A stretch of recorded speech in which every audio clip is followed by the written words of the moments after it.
Hello, welcome to another episode of The High Ground, powered by Premier Companies. Ryan, how are you today? I'm doing great. How are you? I'm doing great. Good. Hey, we've got a guest online with us today, calling in remotely, and it's Steven Roswarski, and he is the Vice President of Sales and Marketing with Rogo Ag. But before we introduce him any further, as always, he's got the question of the day that he has to deal with. All right, Stephen, good luck. Steven, your first question is tell us what was the worst and lowest paying job that you ever had, and were they the same? That is such an interesting question. No, they were not the same. That's the first. I'll answer the end of it first. Okay. The lowest paying job that I ever had was an unpaid internship. Of course, when I was 19, I kept badgering an advertising agency to let me come and work there while I was in college at Purdue and an advertising major. And so they finally, let this kid come and work for them for, no pay for a while. And That'd be nice. How many of them can we get? All right. Are you open? Still? No, I'm not open for that anymore. I have 8 children. I can't really do the unpaid thing anymore. Gotcha. So, but yeah, that was great. That was a great experience. That I ended up working there for the next 4 years, and they started paying me after 6 months, which was nice. And back in the 90s, if I'm dating myself, I think my starting wage was $5 an hour. So it was great. It was a great experience. It really kicked off my career, got me a great job when I got out of college. But the worst job by far that I ever did was on my buddy's chicken farm, pulling chickens and putting them in cages for the truck. And if you'd all ever done it's a dirty, smelly, nasty experience. And I think I did it for 2 days, like I told him I would, and get this truck filled. And then that was it. I was never going back there. So if you get the chance, skip it. Yeah. Please do not do that unless you have a chicken farm. Yeah. And if you ever want to eat chicken again, I would suggest you don't do that either. Yeah. Oh, that's good. That would be a long day. Ryan, what is yours? So I guess mine's the same. And I don't know that I've ever had what I would consider a worse job. I've always seemed to enjoy everything I've ever been involved in. But I did get hired one time for a guy. It's funny. It was hauling manure, but they provided the spreaders. They wanted somebody to provide the tractor. So my dad said, "Well, yeah, go take one if you're going to get paid to do it. Go ahead." Well, anyway, so we went and we ended up pulling these things on the road a lot. So I mean, it was a ton of diesel fuel, and it was hard on tires. And I broke an apron chain, and so at about 3/4 of a load. So then it all had to be shoveled off. This is dry, not liquid manure. So we had to shovel it off to get to that apron chain to where we could get everything put back together so it would continue to unload on its own. And I don't remember that we did this for like maybe 5 or 6 days straight. I mean, we ran hard for 5 or 6 days, maybe over spring break one year before we started planting crops. And anyway, the end of that week, we got done, we unhooked, and he handed us all each $100 bill. No. Sent us on our way. Oh, my gosh. Yeah, so I guess that would all be the same. But and I did not necessarily enjoy the job, but I thought that it was for the pay, it could have been better. So, Jeez. I mean, it would have been light probably. It had been his tractor too, but the amount of diesel fuel and tire wear and tear we put on them, it was for $100. Even 30 years ago, that was a little light. Yeah, that's rough. What you got, Sal? Well, mine is it's kind of the same instance. Mine was the worst and lowest pay, and it's not. We all put up a lot of hay probably when we were kids, and straw, and picked up rock, and that was all fine. I enjoyed all that. But this time, I'd never put up hay for this guy before, and I won't mention names, but I rode my bike over there, and I was probably in 7th grade or 8th grade at the time, so I rode my 10-speed over there, and it was for $2.50 an hour, which I didn't know until after the day was over. generally the lowest was $3.50 an hour, and he didn't have hay wagons. He had pickup trucks to put it in, and I was the biggest help that was there. The rest of them was all kids, little kids, and the hay was wet, and I worked that day like a dog. Those hay bales must have been 80, 90 pounds a piece, and I mean, I'd have to unload the pickup trucks and then go up in the loft to stack them, and while everybody else kind of just sat around and it did that, I didn't go back for day 2. No? No, I figured they could gang up and do it themselves. Well, what he didn't tell you was second day you got to be supervised. There you go. You That's missed right. out on your first opportunity at management. But that was it. It was only that day, so that was pretty good. All right. All right. Well, Steven, thanks for being here. Well, thanks for inviting me, guys. I really do appreciate the opportunity. And yeah, whenever we can talk about technology and talk about moving the industry forward, I mean, that's what we're all about. So thanks for the invitation. Well, give us a little insight to you and family and personal stuff, and then just jump right into telling us what Rogo Ag is. Sure. So I am a father to 8 children. I've been married now to my wife for a way long time. We're all up here in Lafayette, Indiana. I have the 4 older kids. Well, we call them the 3 older kids, the 3 middle kids, and the twins. So our 3 older kids are either married or engaged, and we actually have 1 grandbaby and 2 more grandbabies on the way. So we're excited about that. And then all the way down to I have twin girls that are 8.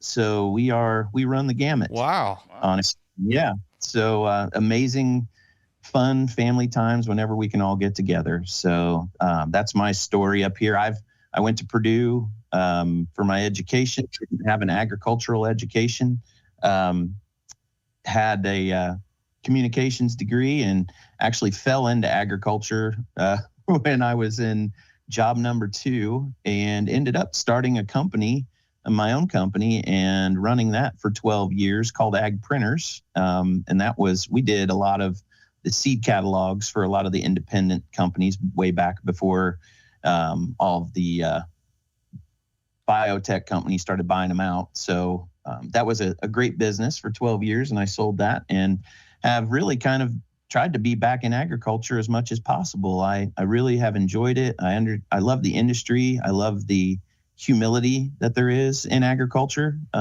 Everybody understands they can't make it rain, and they know who does. So that makes my life a lot richer when I'm dealing with people like that are the salt of the earth and understand that they don't control everything in their business. And so I've really enjoyed that. I've been with Rogo now for almost 3 years. They brought me on, I've dated myself already, but, I'm the old guy at the shop, and they brought me on because of the youth that was there and the ownership. And really, the board decided they needed someone to come on and bring maturity, someone who's scaled a business before, someone who understands, the face-to-face and handshake nature of agriculture. And I've just really been able to, slide into that role and try to push them forward on that. And if the numbers are any indication, I think we're going in the right direction.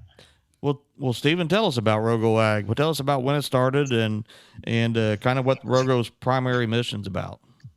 Sure. So what a lot of people, what I love to tell people about Rogo is Rogo was started by and is still owned by a farming family in Indiana.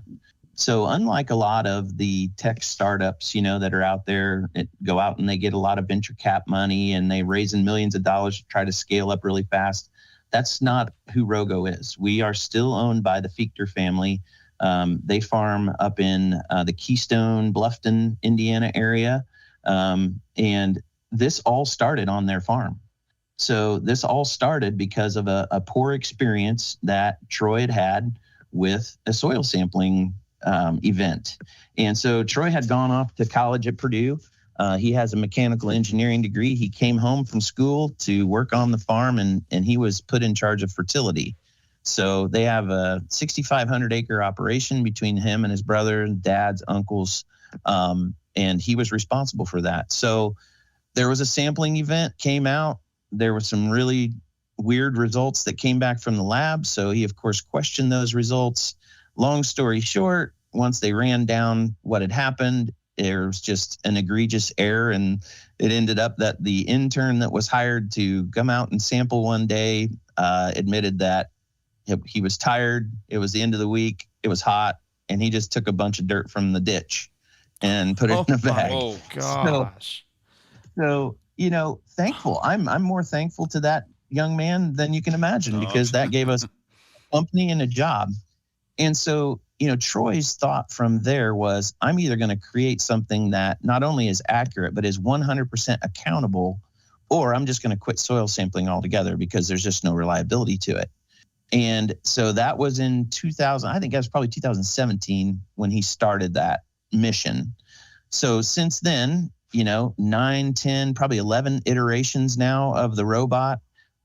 We were fully commercialized in 2022, I want to say. I would say fully commercialized then. And we now have a fleet of 24 robots, and we've done over 2 million acres across 19 different states. And home is still Indiana. But like I said, we're deployed today. I know that we're in Mississippi, Nebraska, and probably Idaho right now sampling, as well as all over the Midwest here in Indiana, Illinois, Ohio, Michigan. So that's how everything started. Nice. So you dig deeper into what the robot sampling is. What do people expect to see from a machine standpoint?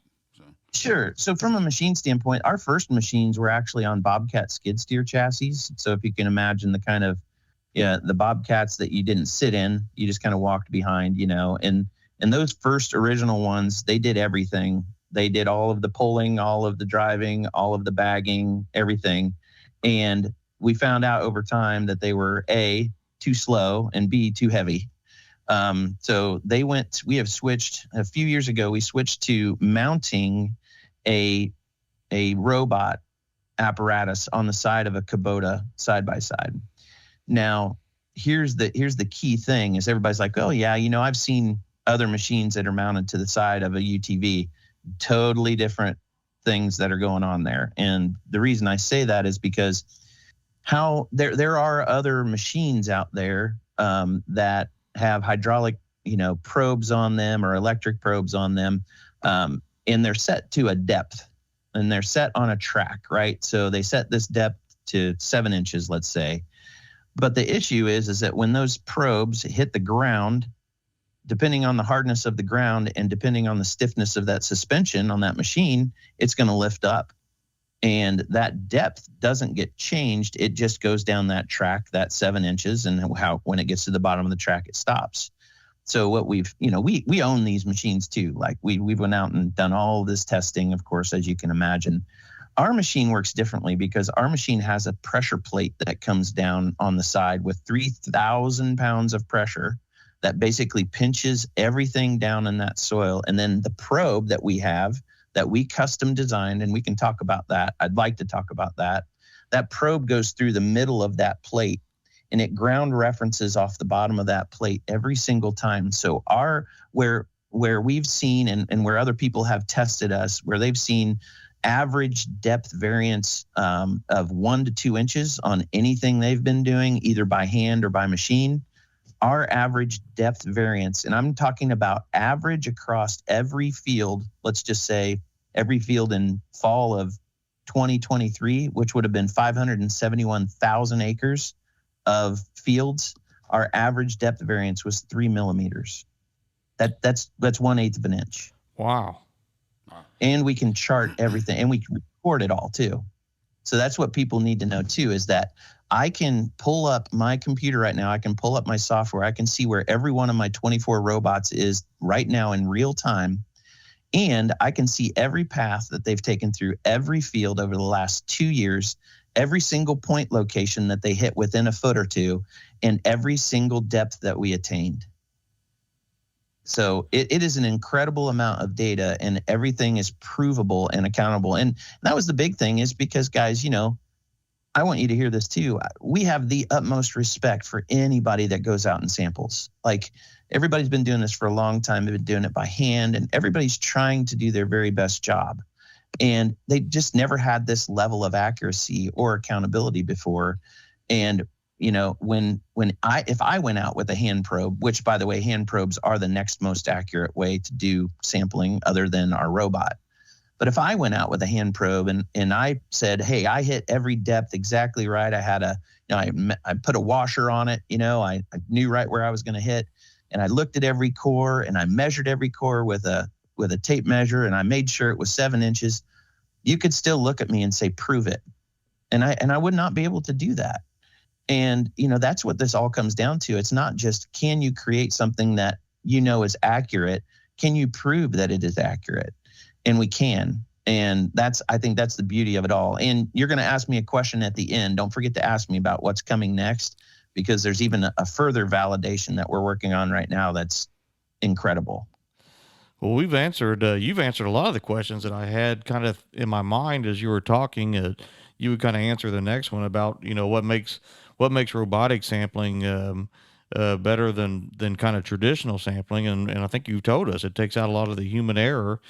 Maybe not even human error, but some of the environmental error, whenever the ground is hard. And I know with our hydraulic probe samples, it does matter if the ground's hard. I mean, it can push the machine up, and so yeah, it's we'll put up some videos and definitely some pictures of the actual probe, and because it would be neat for you to kind of explain and show how that pinches the ground to secure the plate to the soil so that it doesn't push up. Puts that pressure down there on it. Right. One of the things you said, some very interesting things too, Sal, is that, we originally started out with augers, and, we were convinced that augers were the way to go, because when you look down in the hole, when you make an auger hole, it's a perfect hole every single time. Right. Mm-hmm. And so that was our thought. But what I want everybody to hear is that we're constantly testing our own theories. Imagine, we're so blessed that we are a company that all we do is soil sample. Think about all of your business, Sal, and like how many different things you guys have to do on a daily. Like soil sampling is 1/100th of what you guys do. And we spend all of our days and nights figuring out how close can we get to perfection, right? So we had this, Troy, I'm going to say Troy because he is the brains behind this entire thing as far as engineering goes. He really had a come to Jesus moment of, hey, I don't think that augers are as accurate as they are, because as he tested everything, he found that augers will cave at the top. They'll cave the soil in at the top as you're going in. And so, you're going to get more of that top 2 inches of soil, and that's going to mess with your results because that's where all the fertilizer is, right? So you're going to get higher results than you really are true. So he went back and said, all right, well, I'm going to have to create a soil extraction system unlike anything else. So he purchased, like I said, the different types of equipment that are out there now. He, had a lot of hand probes, and he looked at everything from his Purdue engineering mind, not necessarily from agronomics. He wanted to say, how do I get the perfect core? And what he found was all of these things that are out there, they all do something very, very well, right? One thing they'll do well, but there's always something that they struggle with. And so what he found was most of it has to do with soil flow, right? And static friction.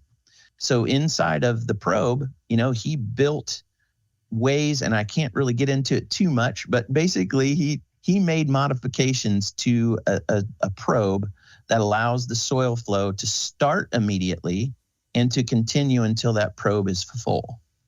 So that is the whole key. And then the other thing is how do you keep soil from falling out?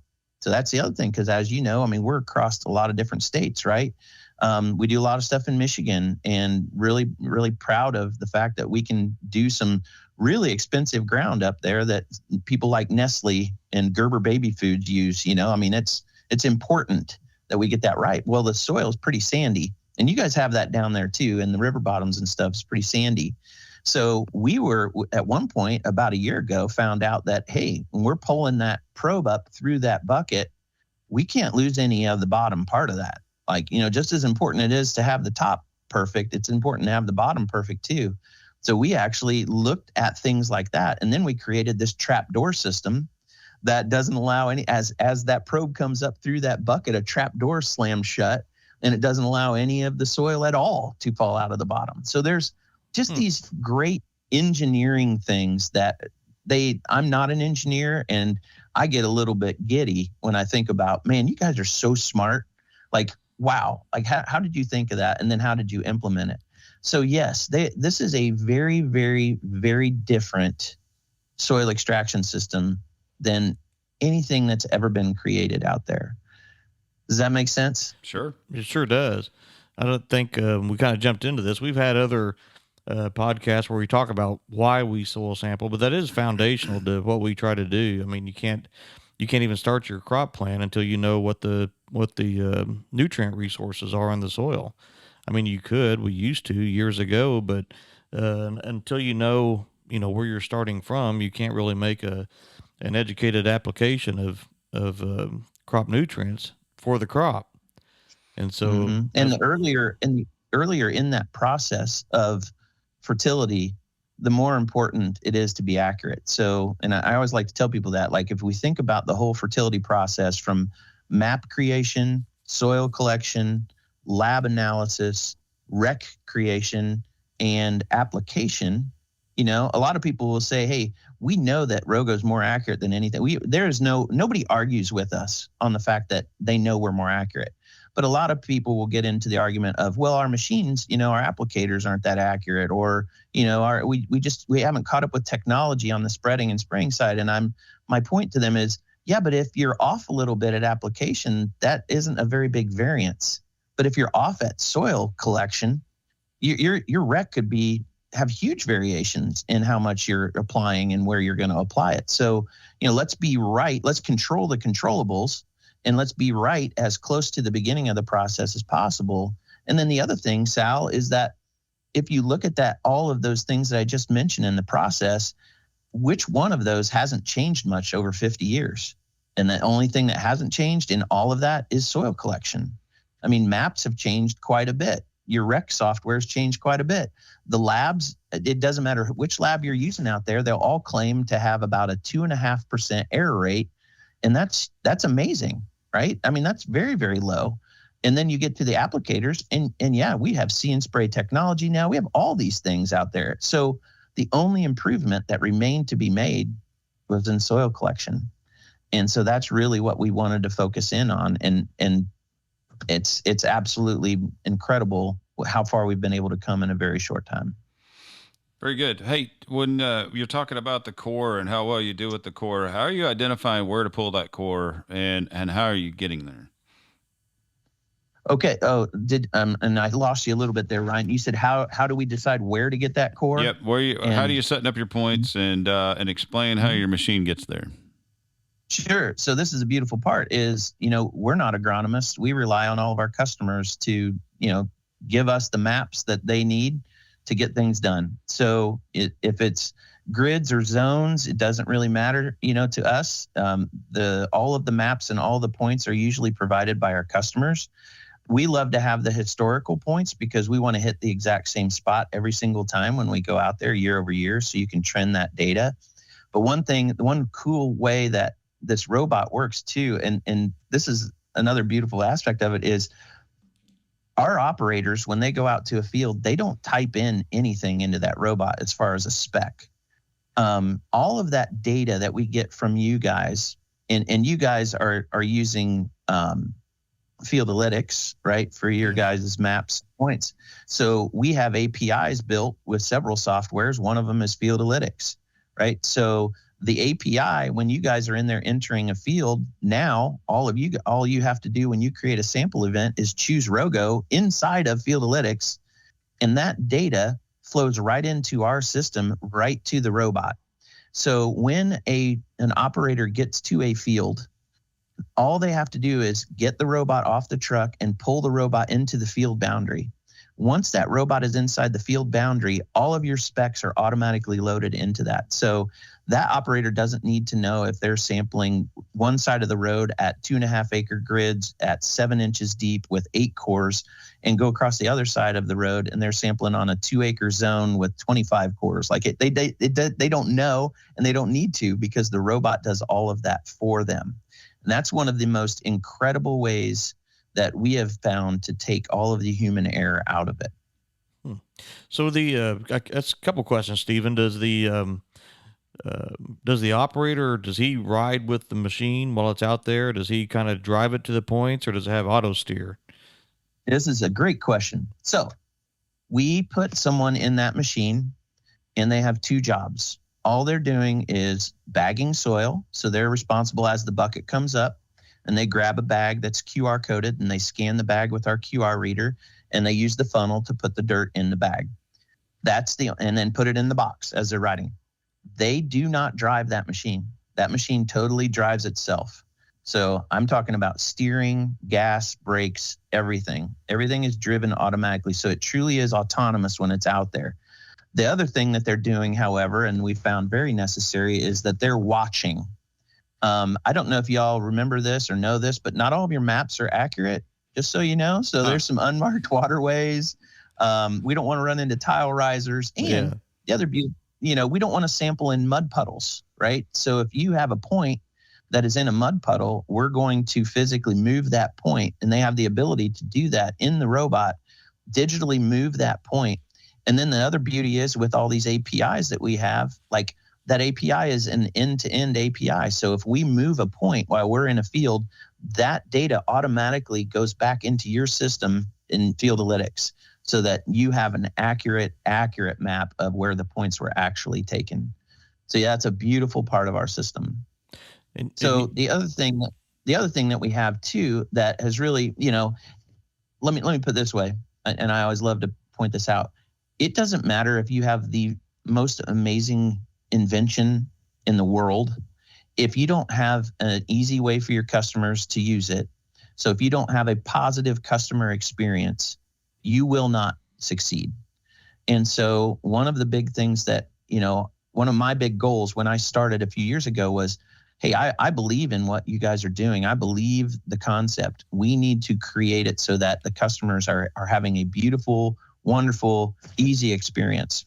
So some of the things that came out of that were a lot of customer discussions on, hey, what would make it easier? That's where the APIs came out of, number one. So that's why we've spent a lot of time creating those.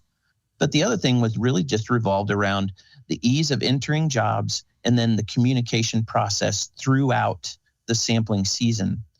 And so what we have done is we've created several different notification systems, and our customers absolutely love them. So the first one is a notification when you enter a job into the system, because that validates, hey, we've received that, right? So let's make sure it's in the system.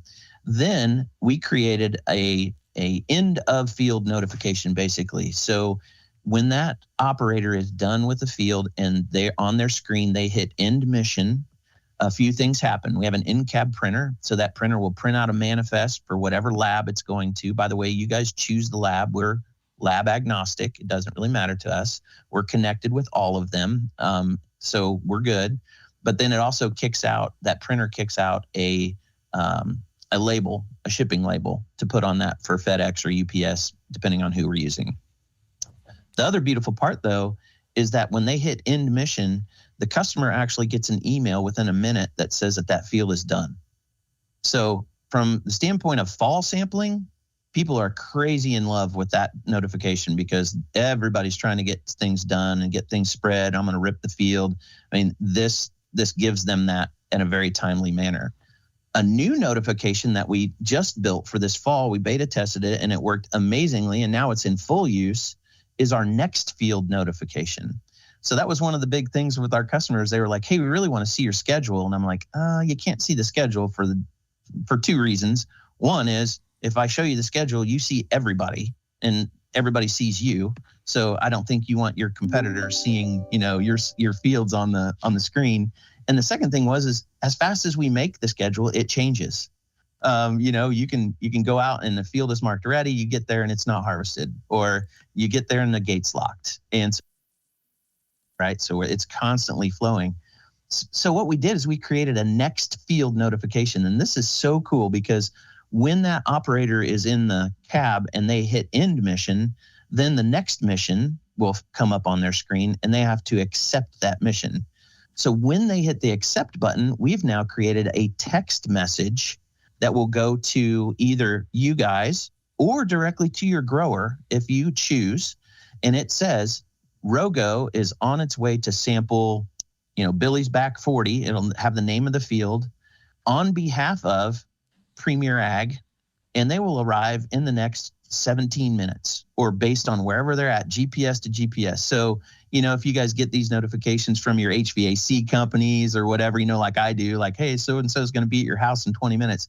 That's what we've created. And our customers absolutely have just over the moon about this because we have eliminated a lot of the, cousins, neighbors, uncle coming out and stopping us in the field because we're, doing donuts in his field or something that they don't know we're out there sampling. What are you guys doing?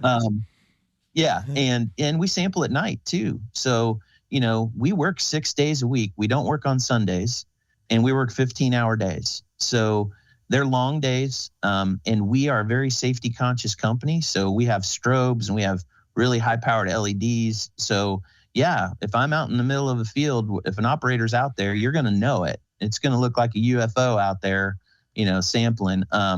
But we also want to prevent our operators being stopped because, of course, that slows down everything. We've had quite a few instances of people threatening with firearms, which, happens from time to time. But we've also taught all of our operators, part of their training is actually how to de-escalate situations when you're stopped.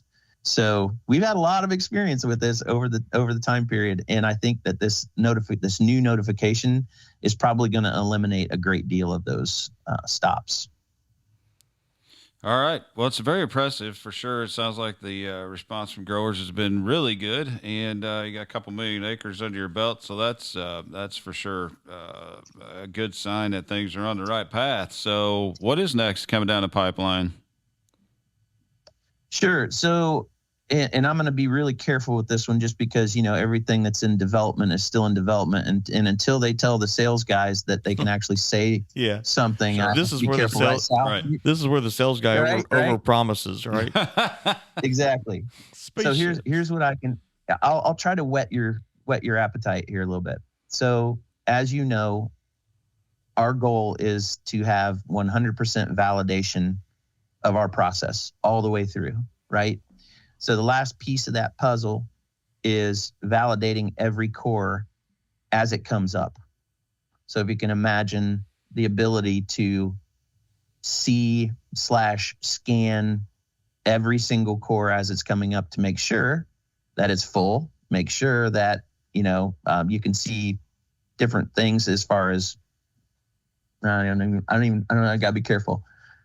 It's going to validate every part of the process so that there is zero doubt left. And it's going to allow us to do more things in the side of, not just fertility, but also carbon, bulk density, all of those things. Because as you can imagine, I know we didn't talk about carbon and stuff on here, but there's a lot of carbon talk out there. And you can imagine that every single major carbon company has contacted us at some point because they have to do sampling and there's just no scalable way for them to do that. And we can. Good. So that's a whole nother side of the business that's interesting down the pike. What else do we see? We see a major geographic expansion for us. And the reason that I say that is because in 2023, we really perfected how to scale our company. And we were able to do acres in Idaho on a 5-day turn, or acres in Indiana on a 5-day turn. Like everything is the max of a 5-day turn. So it didn't matter where the acres were. We were able to do everything. And like I said, we're in Mississippi right now. We picked up a bunch of business in Nebraska. We just hired a new territory manager who lives in Kansas City, who's going to handle the West. And it's a really exciting time for Rogo right now. Wow, sounds great. That is. Sounds great. I've seen a demonstration in the field, and it is such impressive technology. So, anything else you want to add? Well, I would add this. One of the discussions that we always get around, and this is really out to your growers, okay? And I want them to hear this, is everything revolves around ROI, everything. And I think that for so long, we haven't really been able to get a very valid argument for ROI on some of the processes that we do. And the ROI that we've come up with on Rogo is so easy to understand and so significant that whenever I'm able to talk to growers, like you guys know this, like we don't sell to growers, we sell through our retailer partners and our farm service providers and consultants. But we are asked to go speak to growers. We're asked to present at 4R events and trade shows. And when I can talk to the grower about the fact that if paying for Rogo through Premier costs them a couple extra dollars than everybody else, and I don't know what that situation is, but even if it did, and because of commodity prices being where they're at, and because of the cost of PK and lime, we've come up with the fact that the grower would only need to see a 0.5% yield gain once in a 4-year period in order to pay for the added cost of Rogo. So when growers hear that, they're like, why aren't we doing this? And it's just because, guys, it's taken time for Rogo to educate our customers. And I know Premier has been really great because you allowed me to come down and speak to all of your sales team and give them the narrative of here's how you talk to a grower. So I guess I would just appeal to all the growers that are listening to this out there is you need to know the name Rogo, and you need to request Rogo to your sales team. And I think that would just be my kind of my mantra for the day is remember that we're owned by a grower family. And our whole goal is to really be, and what I like to say, the auto steer of soil sampling, right? So auto steers on red tractors, green tractors, yellow tractors, right? Because it's right for the industry. And I just have my hats off to Premier for, you guys and your forward thinking and being at the beginning of this and really, adopting our system and allowing us to come in and help your growers. So thank you guys so much for allowing us to do that, because you have really adopted this well and have been communicating it well. And your sales team is incredible. So yeah, well, we're a farmer-owned cooperative, and if it's good for the grower, it's ultimately going to be good for us. So that's how we look at things. Ryan, do you have anything else? I don't. Steven, thank you. Thanks for joining us, thanks, Steven. guys. And we'll look forward to seeing you again down here at Premier Ag. Well, that wraps up another episode of The High Ground, powered by Premier Ag. Steven, you have a good day. Ryan, we'll see you later. All right, thanks. See you.